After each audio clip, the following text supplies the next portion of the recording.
예, 우리 할렐루야 샬롬 하고 인사하는 시간 같습니다. 우리 수고한 정사무엘부터 하죠. 할렐루야 샬롬 샬롬 샬롬 샬롬 샬롬 샬롬. 하나님 사랑합니다. 여러분 주 안에서 사랑합니다. 예, 오늘 땅이여 야훼 말씀을 들을지어다 이런 제목으로 함께 은혜를 나누죠. 우리 1절부터 30절까지 길지만 내용을 좀 아시는 게 도움이 될 것 같아서 하나님이 하신 말씀을 에레미야가 그대로 이스라엘 백성들에게 그대로 대언한 그런 내용입니다. 여러분들 우이 독경 혹시 무슨 뜻인지 아시죠? 소 귀에 경 예민감. 소한테 아무리 얘기한들 안 들리죠? 이 속담이 본문의 이스라엘 백성들을 두고 하는 말처럼 저는 이 말씀 전하려고 준비하면서 그런 마음이 들었어요. 우리가 그런 사람이 되서는 안 되겠죠. 그토록 수없이 자신들의 모습을 깨달도록 계속 누구를 통해서 에레미야를 통해서 말씀했지만 그들은 깨달지 못합니다. 이사야 1장 3절입니다. 소는 그 임자를 알고 나귀는 그 주인의 구유를 알건만은 이스라엘은 알지 못하고 나의 백성은 깨달지 못하도다. 혹시 주보에 말씀 나와 있는 것들 나와 있죠. 이사야 1장 3절 올라와 있습니다. 보시고 지금 바로 찾아서 따라 읽으시기는 어려우시지만 보고 같이 합독하면은 입술의 고백이니까 은혜가 되실 줄 믿습니다. 자, 21장 내용 보니 남유다 마지막 왕 시드기야 시대에 관한 예언의 말씀을 21장에서는 기록했는데 그것은 하나님을 믿는 자들이 어떻게 살아야 할 것인가 이것을 결론적으로 의미하죠. 그래서 22장 다음 장 오늘 말씀이죠. 시드기야 왕 이전에 새 왕들의 시대에 대해서 살롬, 야훼긴 그들이 얼마나 하나님을 외면하고 악하게 무시하면서 살았는지를 밝히고 있죠. 오늘날 저와 여러분들이 살고 있는 이 시대는 과연 어떤가? 이 땅에 복음 들어온 게 오래되지 않았어요. 130여 년 정도 플러스 그 전 우리가 잘 기억 못하는 선교사님들이 왔다가 가시고 또 들어오시다 말고 돌아가시고 이런 분들까지 합한다 하더라도 140년을 넘지 못합니다. 하나님의 말씀이 굉장히 많이 선포되죠. 그 말씀을 우리가 또 선포된 말씀을 듣고 또 듣고 저는 몇 번씩 몇 바퀴를 돌아도 또 각각 그 때마다 은혜가 다르더라고요. 오늘 본문에 선포되고 있는 이 말씀, 이스라엘에게 주신 말씀이 아니라 저와 여러분에게 주신 말씀이라는 것을 잊지 마시기 바랍니다. 하나님 말씀에 우리가 귀를 기울이고 항상 순종하고 살아갈 때 이렇게 본문 우리 함께 읽었죠. 이러이러한 복을 주리라. 그렇지 아니하면 네가 어떻게 되리라. 1절에서 9절입니다. 하나님은 남유다 왕들과 백성들에게 어떤 말씀으로 순종하라고 하셨나? 정의와 공의를 행하며 살아라. 아시죠? 정의와 공의는 어떤 건지. 시드기야 왕 시대에도 21장 12절에 보면 정의롭게 살아라 강조한 내용이 나타나 있습니다. 하나님 말씀을 떠나게 될 때 반드시 나타나는 현상은 정의와 공의를 버리고 불쌍한 자에게 횡포를 행하게 된다는 말씀입니다. 그렇다면 남유다 왕들과 백성들은 오래전부터 정의와 공의를 행하지 않고 살았다는 것을 볼 수 있는데 남유다 사회 속에서 불의와 불법이 판을 치고 있었다는 것을 의미하죠. 그러니까 정의와 공의로 살지는 못했다. 오늘 보면 3절이죠. 야훼께서 이와 같이 말씀하시되 너희가 정의와 공의를 행하여 탈취당한 자를 압박하는 자의 손에서 건지고 이방인과 고아와 과부를 압제하거나 학대하지 말며 이곳에서 무죄한 피를 흘리지 말라라고 이야기를 합니다. 21장 3절 보죠. 야훼께서 이같이 말씀하시되 너희가 정의와 공의를 행하여 탈취당한 자를 압박하는 자의 손에서 건지고 이방인과 고아와 과부를 압제하거나 학대하지 말며 이곳에서 무죄한 피를 흘리지 말라. 이렇게 말씀하죠. 당시 남유다 사회가 이러했다라는 거죠. 힘없는 백성이 힘있는 자에게 탈취와 압박을 당하고 학대를 당했다. 다시 말해서 하나님의 사랑과 긍휼은 찾아볼 수가 없는 시대에 있었다라는 겁니다. 21장 3절이죠. 이러한 불의와 불법이 사회 전반에 판을 치고 있었다는 것은 하나님 말씀에 가르친 대로 살지 않았다라는 겁니다. 그리고 너희가 참으로 이를 준행하면 하고 말씀하죠. 오늘 본문 4, 5절입니다. 너희가 참으로 이 말씀을 준행하면 다윗의 왕위에 앉을 왕들과 신하들과 백성이 병거와 말을 타고 이 집 문으로 들어오게 되리라. 그러나 너희가 말을 듣지 아니하면 내가 나를 두고 맹세하는 이 집이 황폐하리라 망하리라는 얘기예요. 쉽게 얘기해서.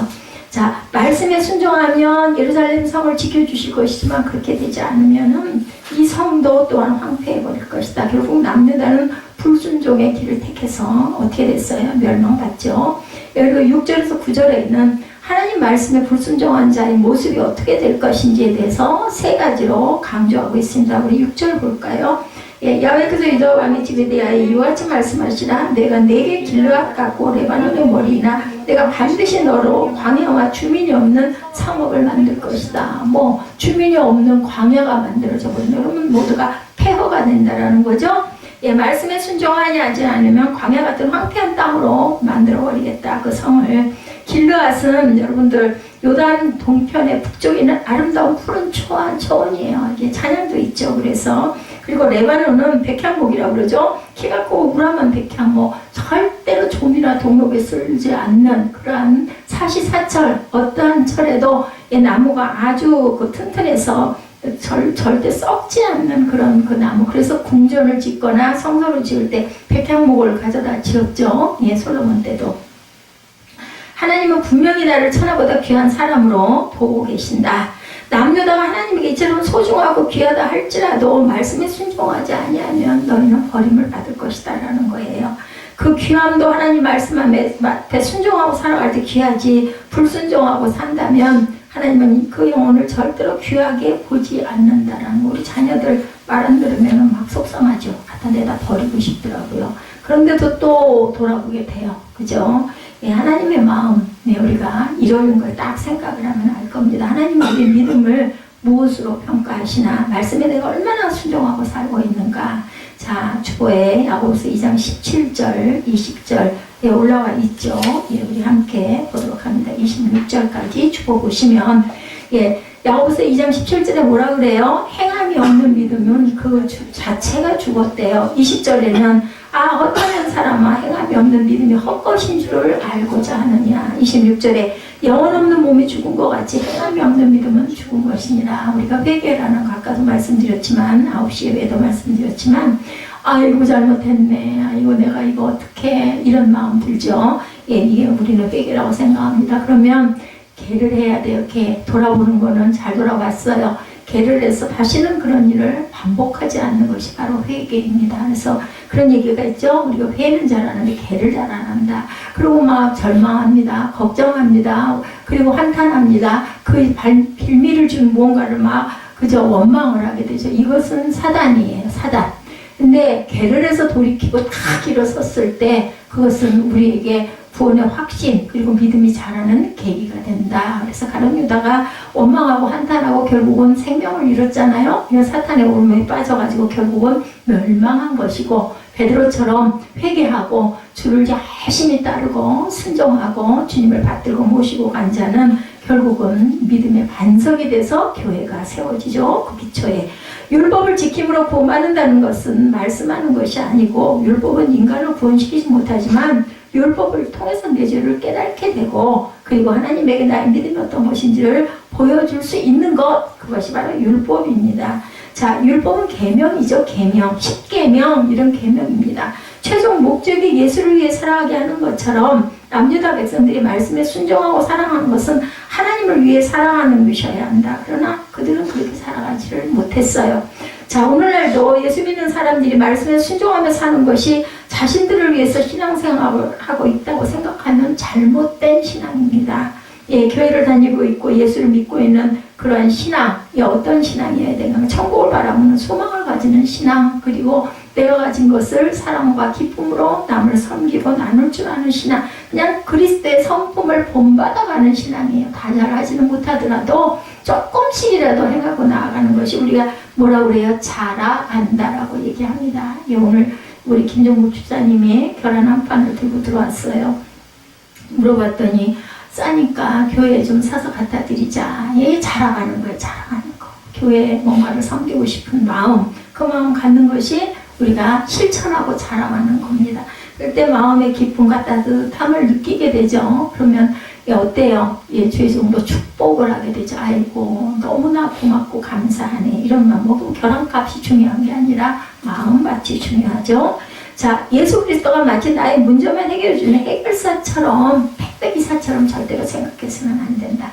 그리스도는 나의 주인이시죠. 절대로 예수를 나의 종처럼 생각하고, 뭐 복주머니처럼, 뭐 도깨비왕마미, 복방마미처럼 내가 기도하면 그대로 이루어주시면 고맙고, 안 이루어지면 고개 백 돌려버리고, 뭐 가도 소용없네, 가봐야 힘만 들고, 이런 마음을 가져서는 안 된다. 말씀에 순종하며 산다는 것은 나를 위함이 아니고 예수를 위해서 말씀에 순종하고 살아가야 된다. 그것이 말씀에 순종하며 사는 사람들의 참 모습이다라는 거죠. 그래서 7절에 보니까 뭐라고 그래요? 내가 너를 파멸할 전을 준비하리니 그들이 각기 손에 무기를 가지고 내 아름다운 백향목을 불에 찍어 던져버리리라고 말씀합니다. 말씀에 순종하지 아니하면 파멸할 전을 준비하시겠다라고 하셨죠. 말씀에 순종하지 아니하면 아름다운 백향목이라 할지라도 아주 그 귀한 나무, 변함이 없는 나무라 할지라도 파멸자를 보내서 찍어서 불에도 던지면 그건 어쩔 수 없죠. 아무리 좋은 나무라도 탈 수밖에 없죠. 하나님은 이 말씀대로 파멸자인 바벨론을 보내서 남유다를 멸망시킵니다. 적국을 이용합니다. 적군을 이용하기도 합니다. 우리도 넘어지게 하는 게 뭐가 넘어지게 해요? 사탄이 넘어지게 하잖아요. 이웃을 통해서. 내 가장 가까운, 그죠? 내가 가장 사랑하는 아들, 내가 가장 사랑하는 딸, 그리고 정말 나의 절친이라고 하는 그런 친한 벗들, 아니면 남편, 아니면 아내를 통해서 사단이 들어와요. 절망하게 하고, 힘 잃어버리게 하고, 소망이 꺾이게 하고, 그리고 원망하게 하고, 이런 모든 것들은 다 사단이에요. 그렇게 되다 보면 의욕이 상실이 됩니다. 입맛이 없어지죠. 누구 휴대폰이에요? 소리를 좀 나지 않도록 조정해 놓으시기 바랍니다. 이렇게 무서운 말씀을 했음에도 불구하고 남유다를 절대로 변하지 않았기 때문에 왜냐하면 계속 선지자들을 통해서 예언자들을 통해서 계속 수십 년 전부터 어떻게 보면 한 몇백 년 전부터도 계속 선포를 하는데 안 듣는 거죠.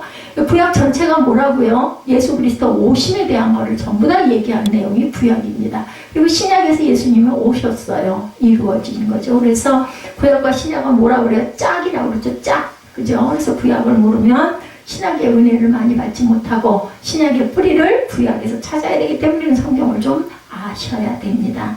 하나님이 보내신 파멸자에게 무참하게 짓밟히는 자가 되지 아니하려면 말씀에 순종하며 살아가는 그러한 믿음이 되셔야 되고 순종의 모습들이 되셔야 된다. 그 파멸자가 어느 나라 국가도 될 수 있고 사람일 수도 있고 그리고 자연재해로 인할 수도 있어요. 그죠? 개인적인 재앙도 될 수 있다는 사실을 우리가 절대로 우연히 일어나는 일은 절대로 없습니다. 그런 걸 통해서 내가 각성할 줄 알아야 되고 지금도 늦지 않았다. 아이고 이미 늦어서 이제 난 끝난 내가 아니라 지금이라 내가 살아있는 마지막 순간이 기회라는 것. 그리고 그 순간은 언제 올지 절대 알 수가 없죠. 요한복음 15장 5, 6절 말씀입니다. 요한복음 15장 5, 6절 말씀 잘 아시는 말씀이에요. 듣기만 해도 아실 겁니다. 나는 포도나무요 너는 가지라. 너희는 가지라. 그가 내 안에 내가 그 안에 거하면 사람이 열매를 많이 맺나니 나를 떠나서는 너희가 아무것도 할 수 없느니라. 나는 포도나무예요. 그리고 너는 그 가지여야 돼요. 그래야 열매를 맺죠. 만약 가지가 나무에서 떨어져 있으면 뭐 여러분 아시죠? 결국은 불 쏘시게 밖에 되지 않는다라는 거죠. 그래서 6절에 사람이 내 안에 거하지 아니하면 가지처럼 밖에 버려져 마르나니 사람들이 그것을 모아다 불에 던져 사르느니라. 예수님 손에 붙잡혀 있지 아니하면 어떤 장사도 권력자도 부자도 그죠? 한순간에 비참한 자가 될 수밖에 없다는 것을 우리가 알아야 되겠다. 하나님이 보내신 파멸자를 맞이하는 자가 되지 말아야 되겠죠. 성령님이 항상 나와 동행해 주옵소서라고 고백하는 우리 함께 찬양했던 것 혹시 찬양에 어떤 그 마음이 오실 때는 좀 저한테 카톡으로든 아니면 우리 전도사님에게 보내세요. 그래서 뭐 내가 직접 나가서 찬양을 안 하더라도 우리 함께 예배 전에 이렇게 찬양을 하시면 되죠. 많이 추워지시면 뒤에서 눌러주시기 바랍니다. 여기가 뜨거워가지고 제가 속옷이 다 젖어서 할 수 없이 껐습니다. 8절에 보니까 뭐라고 말씀하고 계세요? 12장 8절이 여러 민족들이 성읍을 지나가며 서로 말하기를 여호와가 이 큰 성읍에 이같이 행하면 어찌 된 일인고 하고 얘기하겠다라고 얘기하죠. 말씀에 순종하지 아니하면 자신들의 자랑거리가 비웃음거리가 된다. 어이구 저 성은 도대체 왜 저렇게 됐어? 아유 왜 저렇게 황폐해져서 이렇게 얘기하게 된다. 남유다에는 화려하고 웅장한 예루살렘 성전이 그들의 자랑거리였어요. 그죠? 그들은 뭐 난공불락이라고 그러죠? 예, 꼭대기에 절대로 밑에는 바다예요. 삼면이 그렇기 때문에 거기는 침범할 수가 없다. 그런데 또 침범합니다. 그들은 그 성전이 자신들을 분명히 지켜줄 거다. 절대로 어떤 적군도 들어올 수 없다. 절대로는 없죠. 하나님과의 언약을 버리고 사랑하는 그들에게 성전에서 이미 하나님의 영은 떠난 지 오래였다. 이래서는 안 되겠죠. 자, 9절입니다. 그들이 대답하죠. 이는 그들이 자기 하나님 야훼의 언약을 버리고 다른 신들에게 절하고 그를 섬긴 까닭이라 하셨다 할지니라. 제가 읽을 때는 따라 읽으세요. 본문이니까 여러분들 펼쳐져 있죠. 이방인들도 그들이 하나님의 언약을 버리고 우상에게 절하고 섬긴 것 때문에 남유다가 멸망받을 것을 알고 있는데 정작 누구만 몰라요? 본인만 몰라요. 어떤 소문이 무성할 때, 그죠? 여러분들을 주변에서 겪으시죠? 다 얘기하는데 본인만 까맣게 모르고 있는 경우가 너무 많아요. 그 사람 얘기 그 사람한테는 직접 안 해요. 그리고 그냥 주변 사람들끼리 수근수근 그렇대. 어머나 그랬대. 어머 그랬구나. 근데 그 사람은 본인은 옆에 서 있으면서도 아무것도 모르는 그런 현상. 자, 오늘날 이 시대도 다를 바가 없죠.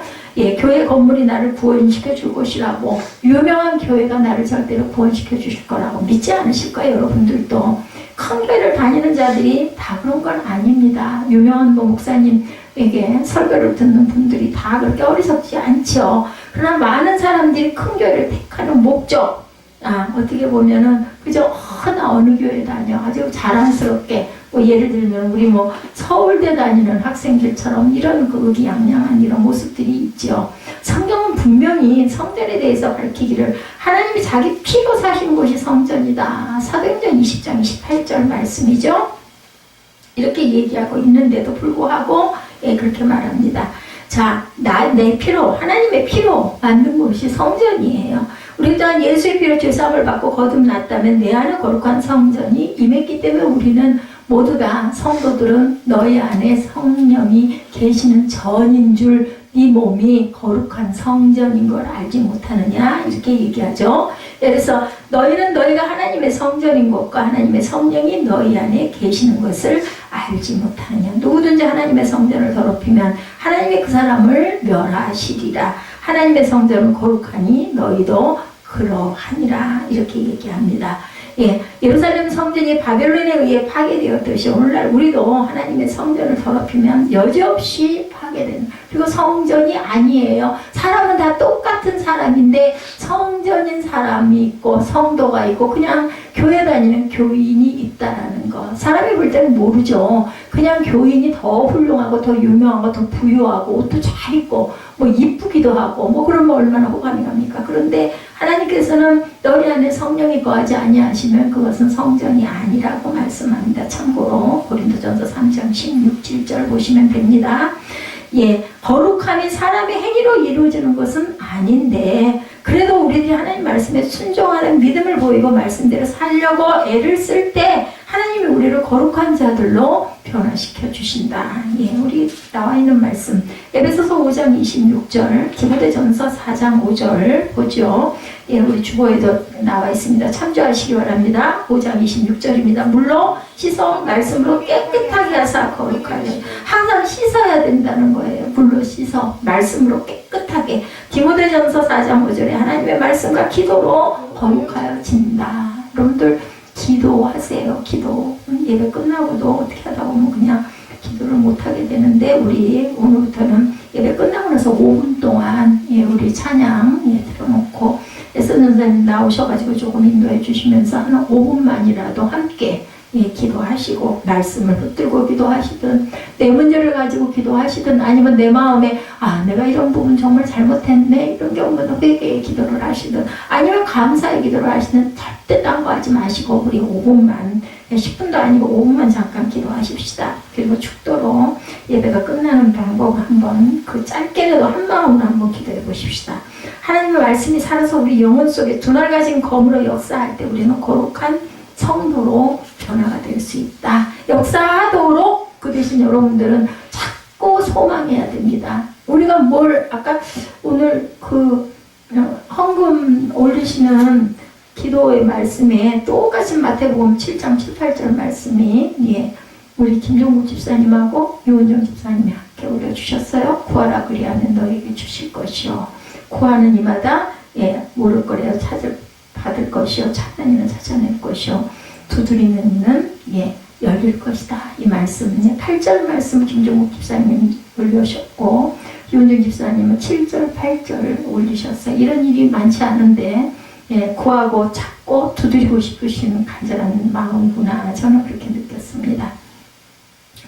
예수 그리스도의 십자가의 피로 죄사함을 받았을 때 점점 거룩한 자로 변화가 되어 가야 된다. 아까 말씀드렸죠. 율법은 우리를 깨닫게 하는 것이고 구원은 성령의 능력으로 우리에게 임합니다. 그리고 회만 하면 안 되고 개를 해야 된다. 회는 우리를 오히려 그저 기운 없게 만들고 그죠? 그리고 그냥 무너지게 만들고 절망하게 만듭니다. 근데 그것에서 일어나게 하는 능력은 하나님께서 성령의 능력으로 우리에게 주신다. 그러면 믿음이 더욱더 견고해집니다. 내가 잘못한 일로 인해서 오히려 내가 깨닫고 돌아서고 경건해지고 견고해지는 그런 은총이 여러분들에게 임하시기를 바랍니다. 마지막 때 교회와 성도들은 이렇게 거룩한 자가 되어야 된다. 만약에 그렇지 못하면 하나님은 백향목을 찍어 불에 던져버려지는 것처럼 남유다 백성들을 그렇게 만들겠다라고 얘기하죠. 자, 샬롬 왕을 들으라. 오늘 보면 10절에서 12절 말씀에 요시아 왕의 전사로 쇠락의 길을 시작한 남유다. 그 유다는 어떤 의미에서 요시아 왕의 죽음은 남유다 멸망의 전주곡이었다. 우리 22장 10절에서 11절, 12절까지 볼까요? 너희는 죽은 자를 위하여 울지 말며 그를 위하여 애통하지 말고 잡혀간 자를 위하여 슬피 울라. 그는 다시 돌아와 그 곡을 보지 못할 것이요 여호와께서 유다 왕 요시아의 아들 곧 그의 아버지 요시아를 이어 왕이 되었다. 이곳에서 나간 살룸에 대하여 이와 같이 말씀하시니라. 그가 이곳으로 다시 돌아오지 못하고 잡혀간 곳에서 그가 거기서 죽으리니 이 땅을 다시 보지 못하리라. 그러니까 죽은 자 위해서 울지 말고 이 살룸 왕 위해서 울어라. 그는 다시 고향으로 돌아오지도 못할 것이다. 그 땅을 못 죽는데요. 못 보니 그를 위해서 안타까운 눈물을 너희는 흘리라고 말씀합니다. 그 이후로 왕이 나오죠. 여호아스, 여호야김, 그리고 여호와긴, 시드기야 이렇게 4명의 왕이 그 다음에 등극이 됩니다. 그중 3명이 요시아의 아들이고 1명은 여호야김만 여호와김의 아들입니다. 김의 아들이 야긴이 됐어요. 지금 요시아가 죽고 그의 아들에 대해 이르러서 남유다의 운명이 이제 끝났다라고 선포가 됩니다.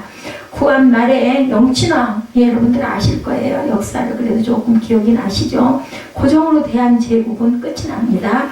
영친왕은 있으나 마나한 왕이 되죠. 그것과 똑같은 현상이 남유다에 일어났다는 겁니다. 요시아의 아들들이 왕으로 있었지만 그들은 있으나 마나한 왕들, 왜냐하면 에굴이나 바벨론이 남유다의 내정을 너무 심하게 간섭합니다. 왕을 세워놨어요. 아직 멸망은 안 했어요. 근데 우리나라 일본이 들어와가지고 우리나라의 그 나라를 빼앗았었던 그러한 그 사건처럼 대통령은 있는데 왕은 있는데 절대로 왕이 아무것도 할 수가 없는 호소아비 왕의 시대를 남유다도 겪고 가고 있는 거예요. 요시아 왕이 죽고 요시아의 전사로 남유다는 22년을 더 버티고 갑니다. 에레미야는 요시아 왕 전사까지 20년, 그 후 20년, 40년 동안을 예언을 했어요. 계속 너희들이 돌이키지 않으면 완전히 망한다. 그래서 본문에서 하나님이 이제 남유다 말기에 새 왕에 대해서 말씀하시는데 먼저 살룸 왕에 대해서 말씀을 선포한 내용이 우리가 읽었던 10절에서 12절까지의 내용이죠. 죽은 자는 요시아 왕이에요. 요시아 왕의 죽음에 슬퍼하지 말라는 거예요. 살룸에 대해서 슬퍼하라는 거. 못 돌아오고 거기서 죽을 거니까. 예레미야 선지자는 또다도 요시아 왕의 죽음을 애가까지 지으면서 애통해했습니다. 역대하 35장 25절에도 똑같은 말씀이 나옵니다. 그러므로 요시아 왕을 왜 울지 말라는 의미는 죽은 자를 슬퍼할 수도 없을 만큼 남유다 상황은 이제 급박하다라는 이야기에 그럴 겨를 없어. 살아있는 사람 어떻게 좀 해봐. 이 얘기예요. 쉬운 얘기로. 대신에 하나님은 잡혀간 자를 위하여 슬피 울라고 하죠. 잡혀간 자로 살룸 왕이라는 거예요. 살룸 왕은 요시아의 넷째 아들입니다. 후에 여호아하스라고 이름이 바뀌어요. 이 요시아, 그 살룸 왕이. 남유다의 선왕이었던 요시아는 종교개혁을 일으키며 30년 동안 남유다를 부강한 나라로 만들지만 자식들 교육에 성공하지 못하고 결국 그렇게 해서 망하게 되죠. 요시야 왕에게는 4명의 아들, 역대상 3장 15절에 보면 요시야 아들들은 맏아들 요하난과 둘째 야외김과 셋째 시드기야와 넷째 살롬이요 이렇게 증거되어 있습니다. 맏아들 요하난은 일찍 죽었어요. 그리고 세 아들은 하늘같이 하나님 보시기에 악한 왕들이었습니다. 요시야 왕이 죽고 넷째 아들 살룸이 23세 어린 나이에 왕이 되었는데 왕권을 3개월밖에 누리지 못하고 애굽왕 바로 누구에 의해 강제 폐해당하고 그의 친바벨론 정책 때문에 이런 일들이 일어납니다. 바벨론의 의지함으로 인해서 애굽으로 포로가 되어 끌려갔는데 이 왕을 위해 슬퍼해라. 누가 말했어요? 예레미야가 계속 얘기했죠. 친바벨론 정책하지 말라고. 애굽을 의지하는 게 차라리 낫다고. 근데 말 안 듣고 결국은 끌려가 죽죠.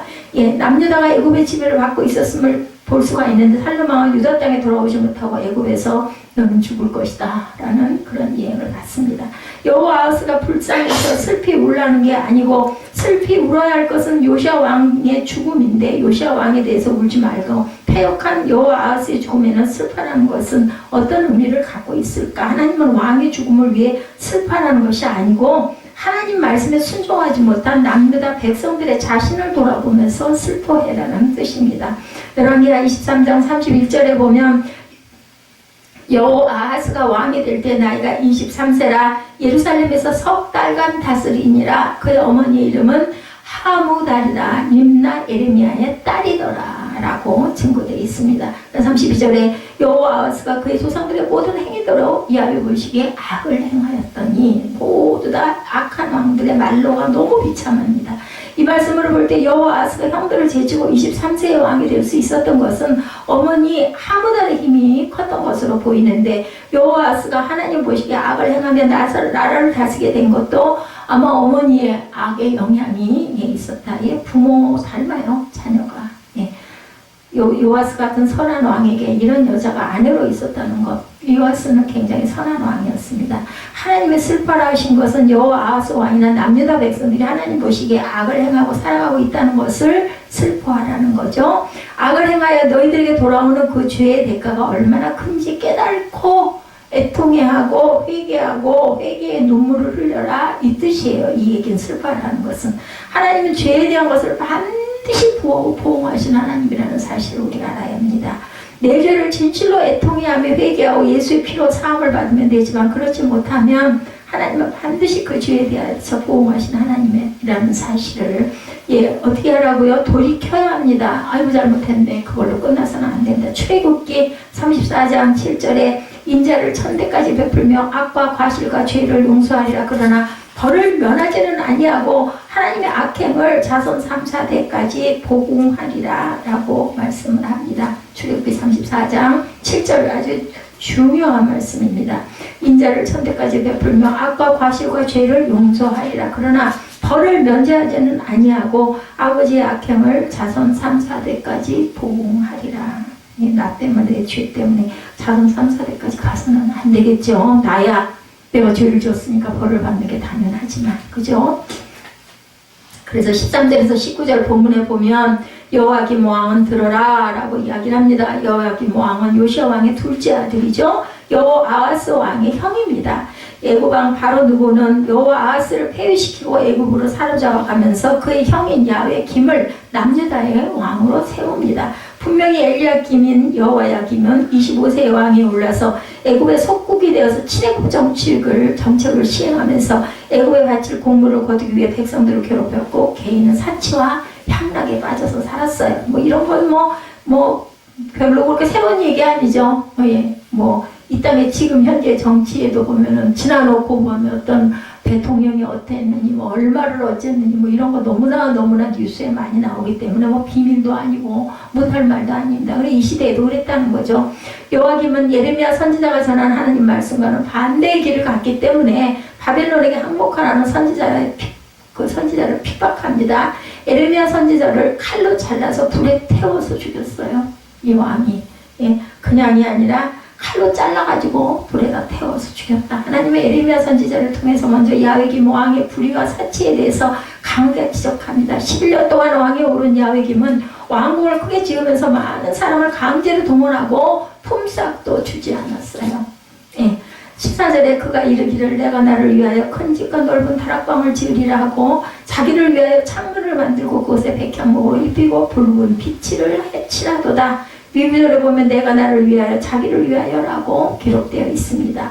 여기 왕으로 백성을 위하여 살아가는 자가 아니라 자신을 위해서 살아간 자, 내가 호의호식 치장을 하느라고 그렇게 해야 해서 그들의 땀 흘려 일한 대가도 주지 않고 착복을 했다. 15절에 내가 백향목을 많이 사용하여 왕이 될 수 있겠느냐? 내 아버지가 먹거나 마시지 아니하였으며 정의와 공의를 행하지 아니하였느냐? 그때 그가 형통하였었느니라. 너희 아버지는 정의와 공의를 행해서 형통했는데 너는 도대체 왜 이 지경이냐? 이 얘기예요. 15절을 보시기 바랍니다. 하나님은 야훼김에 그의 아버지 요시야 왕이 나라를 통치하였을 때 모습을 다시 상기시켜 줍니다.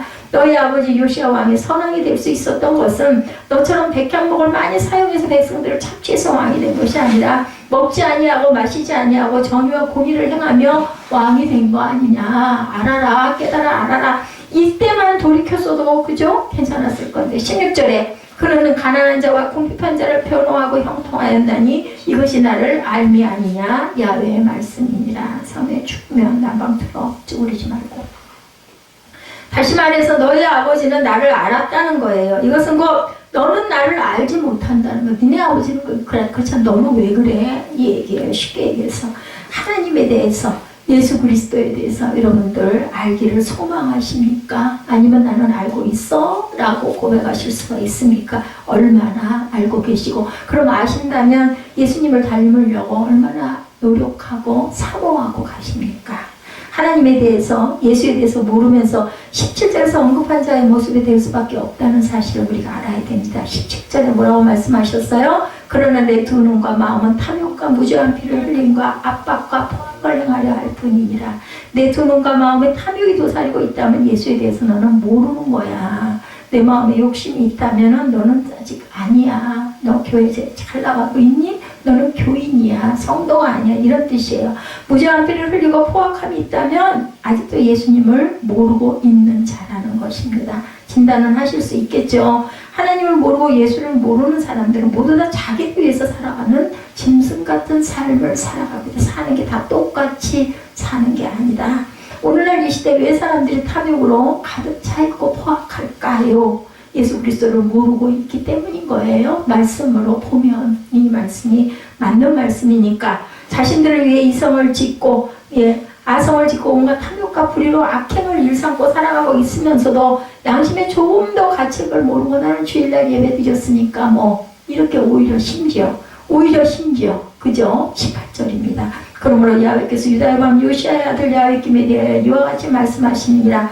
우리가 그를 위하여 슬프다. 내 형제의 슬프다. 내 자녀 하며 통곡하지 아니할 것이며 그를 위하여 슬프다. 주여 슬프다. 그 영광이 하며 통곡하지도 아니할. 그런 자들을 뭐 통곡을 하겠어요? 아이고 잘됐네. 얼른 죽어라.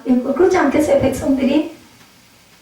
유다의 왕 요시야의 아들 야훼김에 대하여 그러므로 야훼께서 야훼김 왕의 죽음을 누구도 슬퍼하지 않을 것이라고 계속 강조해서 두 번이나 얘기하죠. 19절 그가 끌려 예루살렘 문 밖에 던져지고 나귀같이 매장하고 사람이 나귀같이 왕인데 그죠? 무덤에 묻히지도 못해요. 왕의 묘는 고사하고 그죠? 그의 죽음이 짐승처럼 누구도 그랬어요? 사울왕도 그랬죠? 나무에 대롱대롱 매달아 놓고 그리고 다 견본으로 그죠? 보이는 거 나중에 그래도 그것을 시신을 수습을 해가지고 다윗이 묻어주게 합니다. 은혜로.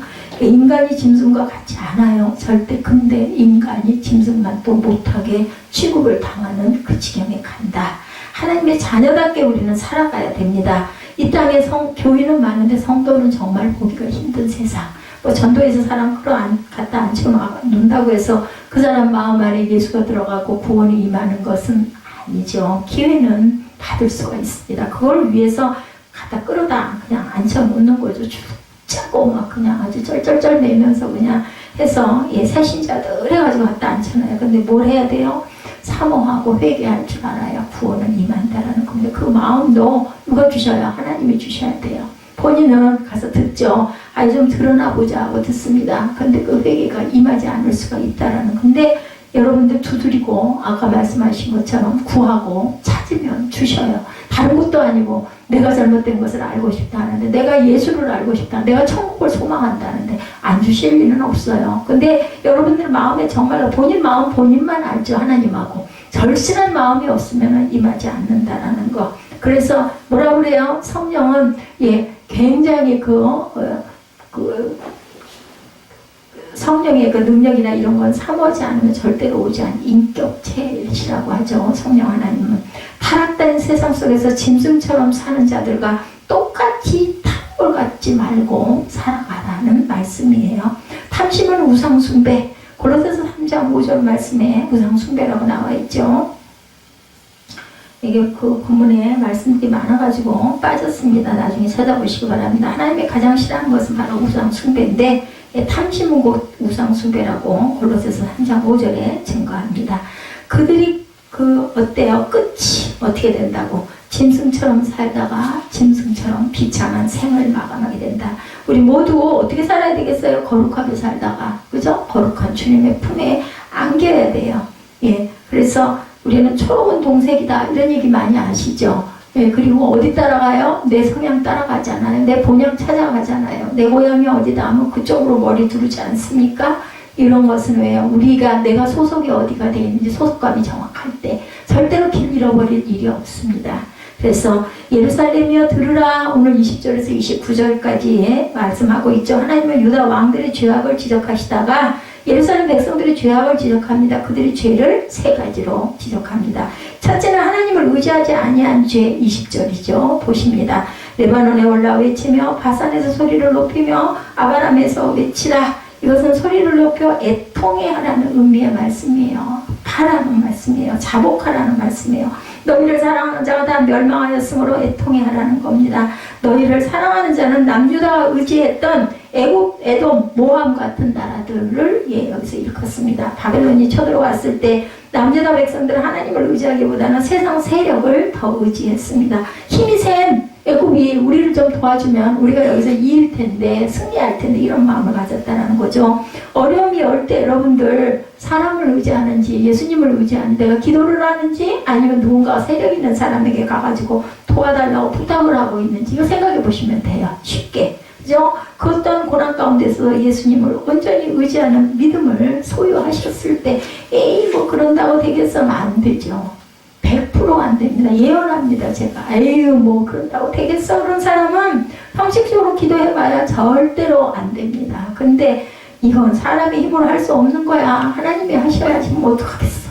내가 죽지. 이런 마음으로 기도하면 하나님께서 분명히 길을 열어주십니다. 당장 안 보이지만 우리가 착각하는 게 뭐냐면 시와 때가 안 보이는 거 못 기다리고 결국은 그냥 돌이켜버리고 포기해버리고, 사람이 먼저 포기하는데 절대 포기하지 마시기 바랍니다. 끝까지 인내하시고 따르시기 바랍니다. 두 번째, 하나님의 말씀을 청종하지 아니한 죄 지적하죠. 21절에 내가 어려서부터 내 목소리를 청종하지 아니함이 내 습관이다, 이렇게 얘기해요. 안 들었잖아. 계속 얘기했는데도 남유다는 어려서부터 애굽에서 나오던 그 시절부터 하나님 말씀을 거역하던 것이 습관이 되었다.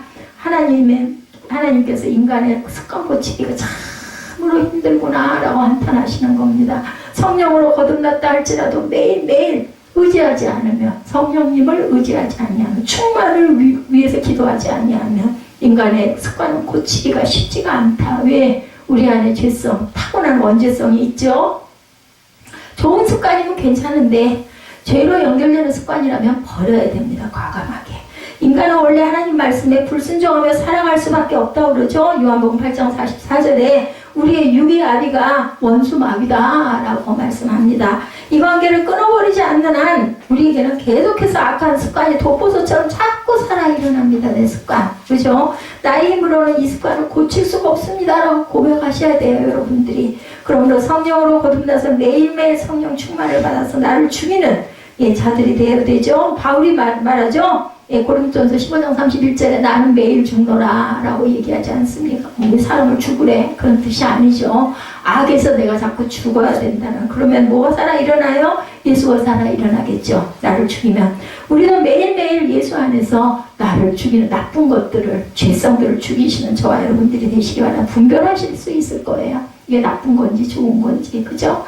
예, 22절. 셋째로는 거짓 목자들의 가르침을 받는 죄. 22절이죠. 지도갑니다. 내 목자들은 다 바람에 삼켜질 것이요 너를 사랑하는 자들은 사로잡혀 가리니 그때 내가 반드시 내 모든 악 때문에 수치와 욕을 당하리라 얘기합니다. 야, 예, 어떤 자? 거짓 목자들의 말을 듣는 자. 내 목자들은 이라는 말씀에 우리가 주목을 합니다. 하나님의 목자가 아니라 너의 목자. 예, 너 같은 예, 자들이 의지하는 그 목자 거짓 선지자들이다. 예, 남유다 백성들은 하늘의 소리를 절하는 선지자의 말보다는 그들의 귀와 마음을 즐겁게 하는 거짓 선지자의 소리에 순종합니다. 이것이 바로 남유다의 비극이었다. 5장 21절입니다. 이러면 5장 21절에 어리석고 지각이 없으며 눈이 있어도 보지 못하고 귀가 있어도 듣지 못하는 백성이여 들을지어다 라고 얘기를 하죠. 눈이 있는데도 눈을 2개나 주셨는데 귀도 2개나 주셨는데 근데 입은 하나만 주셨어요. 그죠? 듣고 보는 것 많이 하고 말은 천천히 하라고 입은 하나를 주셨습니다.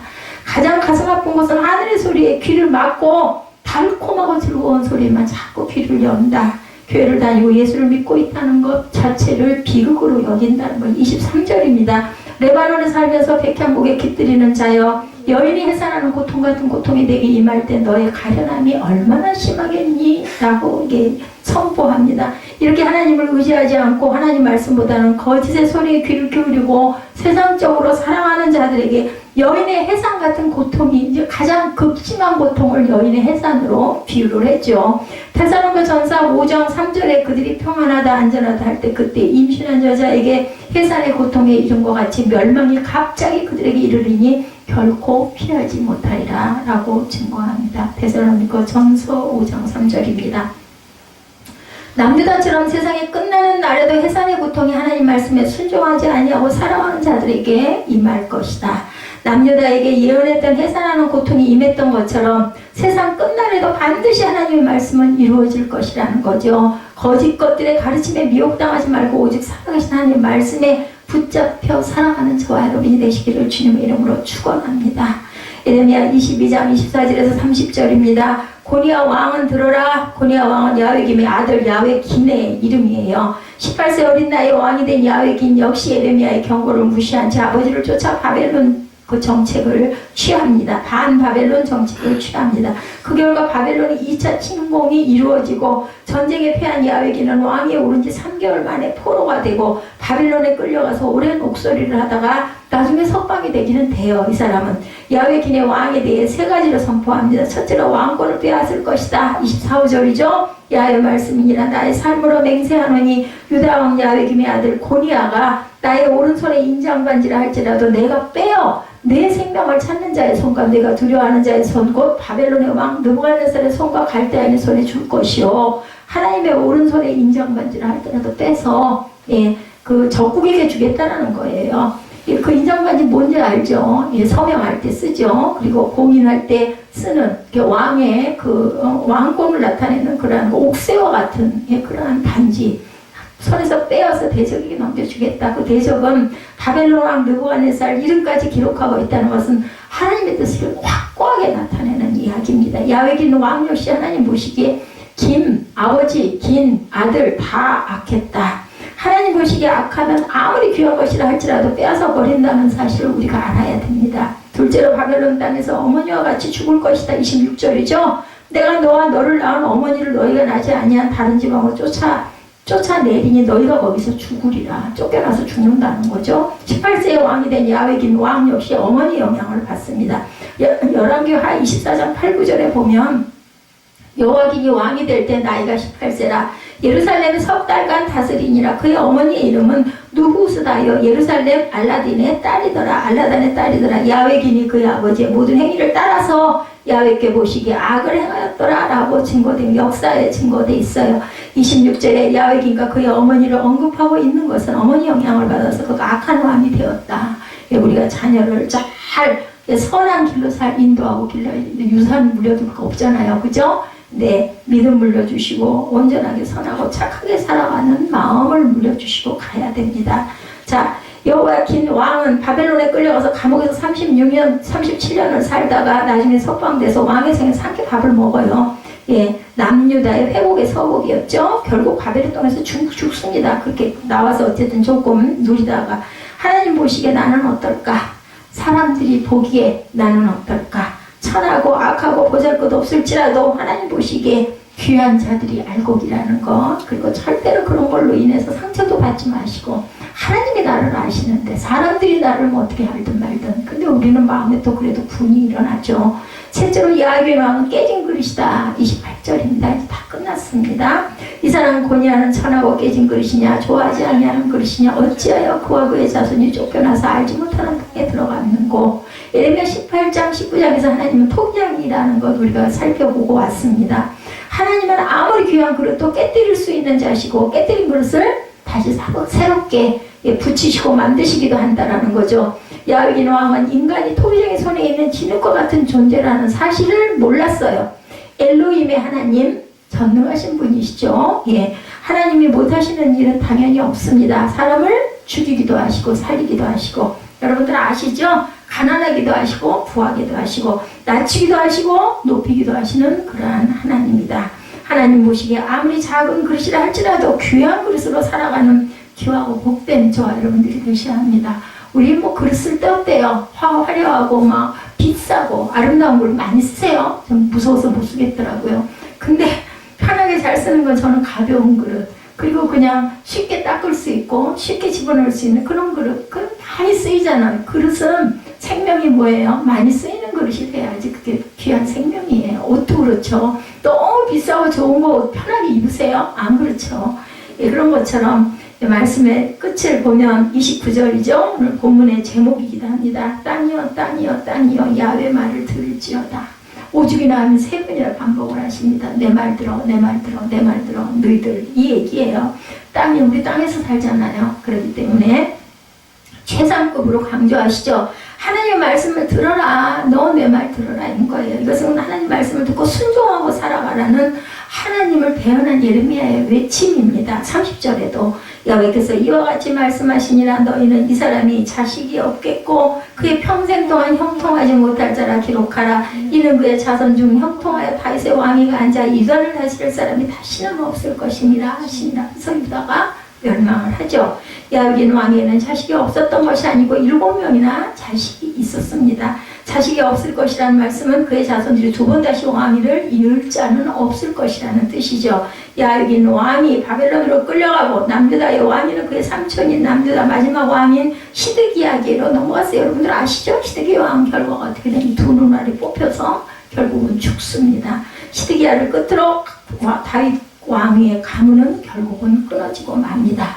하나님은 신명기 28장에서 말씀하시죠. 예, 어때요? 말씀에 순종하면 복을 줄 것이고 불순종하면 너무나 잘하는 뭐 당연한 거 아니야? 여러분들 아마 그렇게 생각하실 거예요. 순종치 아니하면 저주를 내리실 것이라고 분명히 말씀하셨어요.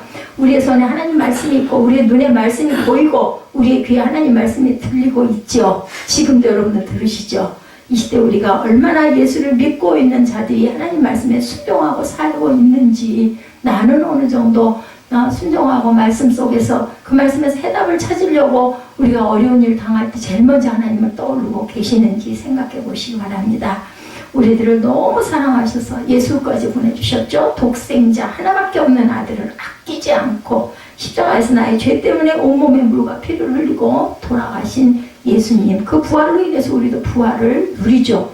이 놀라운 사실을 정말로 믿는다면 우리들이 지켜야 할 것은 다른 거 없어요. 그냥 순종하시면 돼요. 거기에 이의를 제기하지 마시기 바랍니다. 신명기 30장 11절에 내가 오늘 내게 명령한 이 명령은 내게 어려운 것도 아니요 먼 것도 아니니라. 예, 우리 주보의 맨 끝에 나와 있어요. 중요한 말씀이기 때문에 내가 오늘 내게 명령한 이 명령은 내게 어려운 것도 아니요 먼 것도 아니다. 그저 순종하면 된다. 그냥 말씀이 얼마나 편해요. 그죠? 책에 다 나와 있는데 또 설교로 이렇게 제가 세세하게 여러분들에게 알려드리는데, 그래서 땅이여 땅이여 땅이여 야훼 말씀을 들으라는 하나님의 외침이 들린다면 지금이라도 이 순간이라도 말씀에서 순종하고 살아가는 삶이 되어야 되겠다고 결단하시고 그렇게 고백하시고 또한 힘도 주시라고 믿음도 주시라고 능력도 주시라고 기도하시는 저와 여러분이 되시기 바랍니다. 마태복음 7장 24절에서 27절입니다. 우리 읽고 우리 결단 찬양하시고 잠깐 기도하시는 시간 갖도록 하죠.